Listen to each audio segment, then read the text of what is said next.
Assalamualaikum warahmatullahi wabarakatuh. Ashama akkam jirtan kabajamtoota hordoftoota maatiiwwan chaanaala Seeruutu. Bakkaaf kallattii jirtan hundatti nageenyi kiyya kan kabajaa fi jaalalaa isin haa qaqqabu isiniin jecha barnoota haarawaan walitti deebinee jirra. Barnoota amma qabadhee isinii dhufe kana keessatti akkaataa itti suuraa keessan edit gootanii jechaadha. Bifa amma viidiyoo kanaan duratti argitan sanatti haala sanaan suuraa babbareedaa akkasii sana akkaataa itti suuraa keessan irratti suuraa keessan kalara jijjiirtanii babbareechiftanii isin hojjetuu dandeettanan isinitti argisiisa. Haga dhumaatti na waliin turaa jecha namoonni chaanaala kanaaf haarawaa taatan sabiskiraayibii gochuudhaan viidiyoo kana laayikii gochuudhaan eegalaa isiniin jedha. Gara barnoota isin dabarsa. Gara barnootaatti isin dabarsuun dura ammas bakka aappii kana irraa argattan viidiyoo kana dhumarratti isinitti argisiisaa jechuudha. Amma haala barnoota isaa isinitti argisiisee dhuma viidiyoo irratti isinitti argisiisaa jechuudha. Kanaafuu haga dhumaatti na waliin turaa viidiyoo haga dhumaatti daawwadhaa isiniin jedha. Aappiin isa kana keessa seenneeti waliin kan laallu tahaa jechaadha. Potoo laabii kana waliin keessa seenna na waliin turtii gaarii. Gaafa keessa seennee jenne aappiin haala kanaan isinii fida jechaadha.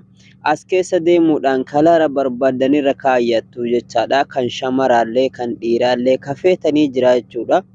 As keessa deemuudhaan kafeetanirra kaayattanii jechuudha. Kinoo akkuma argitan baagiraawundii garaagaraa hedduu qabaa jechuudha. Ufumaaf lafa isinii kaayee jira jechuudha. Isin suurama keessan qofa asirratti galfatuudha malee wanni takka isiniin dhibu jechaadha. Kan dhiiraattis ni hojjeta, kan shamaraallee ni hojjeta jechuudha. Isa dhiiraa tokko amma irratti hojjedheetan isin argisiisa jechaadha. Fakkeenyaaf mee isa kanarratti haa hojjedhu irruma gadhooytanii jechuudha. Gaafa isin irra gadhooytan kallattimaan haala kanaan bakka galarii keessaniitti isin ergachaadha. Guddaallee waan isin dhibuu miti.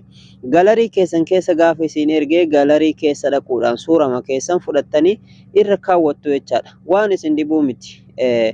Amma suuraa kana irra haa kaayu. Fakkeenyaaf suuraa kanaan irra kaaya.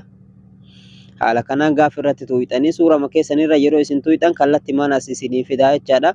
Erga inni as isinii fide maal gootanii xiyya tana dhooytanii jechuudha. Gaafa xiyya san dhooytan haala kanaan obsaan eeggattanii jechuudha. Xiqqashoo isii asirratti herreegeetiniin achi isinii dabarsa jechaadha. Hagin asirratti herreegeetiin achi dabarsu obsaan eeggattanii jechuudha.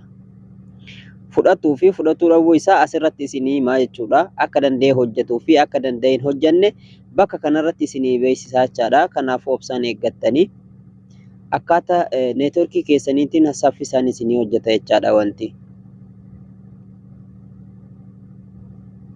Obsaan eegganna. Dabarsuu ka'e amma dabarsuu ka'e obsaan eegganna. Yoo jarjaran namni jarjaru hojjetuu hin danda'u jechaadha. Kanaafuu viidiyoo namni barsiisullee kan namni hojjetu kamuu obsaan daawwatutu bareedaadha jechaadha. Waa irraa baratuufis obsaan bareedaadha jechaadha. Kinoo akkuma argitan amma suuraa ani reefu achi fudhee fide sana haala kanaan bareechiseetuma asirra naaf kaayee jechuudha. Yoo argaa jiraattan kinoo suuraan kun amma kan duraa daran akka ajaa'ibaatitti bareedee asirra dhufee jira jechuudha. Ni argitan jedheetii yaada. Haala kanaan ediitii godhachuu dandeettuu jechaadha. Erga haala kanaan asirra kaawwattanii dhaqxanii asirra tuqxanii jechaadha. Sarara tuqaa sadiin kanarra tuqxanii tan gara harka mirgaatti jirtu gara gubbaa kanarra jechaadha. Xiyyaa fi qalama adii kanatu wal fakkaatetti isinitti xiyyi mul'isuu diddi. Kanaafuu isin asumarra dhufuudhaan sarara tuqaa sadiin kana dhooytanii jechuudha. Yeroo tuqaa sadiin dhooytan haala kanaan seevii isinii baasa jechaadha. Seevii to device bakka jettu kana irra dha'uudhaan gara galarii keessaniitti gabbuufattanii jechuudha. Kinoo erga inni haala kana isinii fide daawulood kan jettu kanarra dhooytan. Daawulood irra gaafa dhooytan kallattimaan gara galarii keessanii isinii bu'a jechaadha. Kuni beeksisa xiyya dhooytaniituma irraa deebitanii jechuudha. Amma kinoo akkuma argitan asirratti viidiyoo seef jedheetti jira jechuudha. Gannaaf bu'ee jira jechaadha haala sanaan. Okay, kan biraallee isinittiin argisiisa jechaadha. Fakkeenya kan shamaraa tokkoon hojjedhee isin argisiisa. Inni kun kan dhiiraati waan ta'eef kan shamaraa tokko laaleettiin hojjedhee isin argisiisa jechaadha. Fakkeenyaaf amma kan shamaraallee isii tanaa hojjedhu mee fakkeenyaaf kuni amma akka kaartoonatti fuula jijjiiruudha jechaadha. Kanaafuu mee irratti hin dha'a kan shamaraa fudhadhee dhufa jechaadha. Suuraa shamara.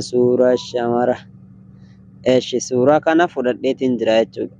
Fakkeenya suuraa kana erga fudhattanii haala kanaan inni asitti isinii galchee dhayxanii raayitii tana dhooytanii jechaadha. Xiyya gara harka mirgaa jirtu tana.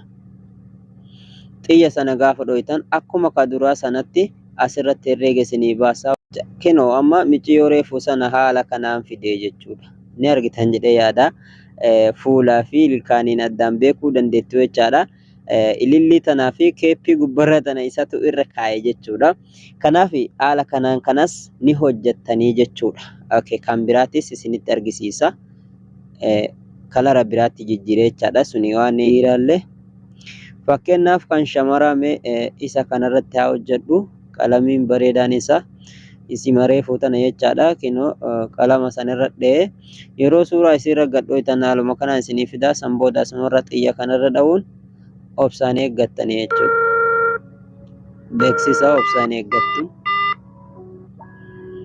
Beeksisa eegsii gochumaan obsaan irra tartuu jechaadha. Sana booda obsaan eeggattan.